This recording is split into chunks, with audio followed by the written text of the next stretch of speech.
Qu'est-ce qui va devenir d'ailleurs David Cameron Est-ce qu'il va rejoindre Goldman Sachs comme Joël Barroso? De l'humour britannique, là. Oui, c'est énorme. Mais en même temps, je sais pas, peut-être que s'il sifflait, il a sifflé hier en disant au revoir, qui quittait. Chantonné, ouais, chantonné, en fait. ouais. Chantonné, plus chantonné. On se demandait si finalement il avait pas déjà un plan B de préparer. Bon, on ne se fait pas beaucoup de soucis. Mais évidemment, son avenir politique, pour l'instant, est extrêmement compromis. Maintenant, effectivement, dans le privé, il aura certainement, ça pourrait être un conférencier comme nombre de ses prédécesseurs venant de tous les pays.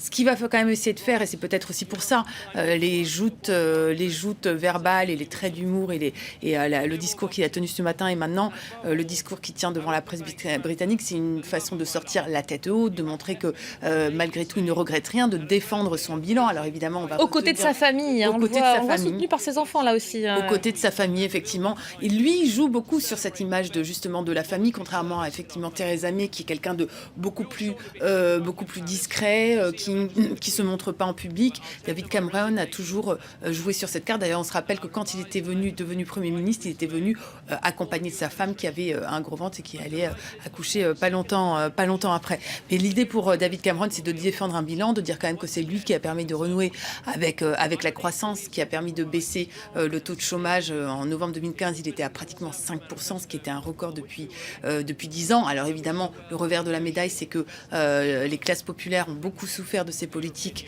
d'austérité. Et d'ailleurs, Theresa May, ça va être intéressant, son premier discours va peut-être un peu redresser la barre à gauche par rapport à cette politique social, très libérale. Oui, alors on dit c'est la tendance One Nation, un peu plus sur la solidarité. C'est une fille de pasteur, il y a peut-être ça qui joue aussi.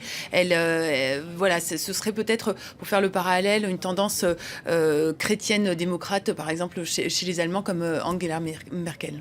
Merci beaucoup Virginie d'avoir commenté avec nous donc en direct ce temps fort, presque ultime temps fort, puisque David Cameron doit maintenant se rendre à Buckingham Palace où l'attend la reine Elisabeth II, à qui il va signifier donc d'ici quelques minutes sa démission de façon officielle. David Cameron devant ce 10 Downing Street qui aura été sa demeure ces 6 dernières années aux côtés de sa famille, son épouse et ses 3 enfants. On va se quitter sur ces images, vous le voyez, beaucoup de monde pour suivre cet événement, la démission du Premier ministre britannique, beaucoup de journalistes du monde entier.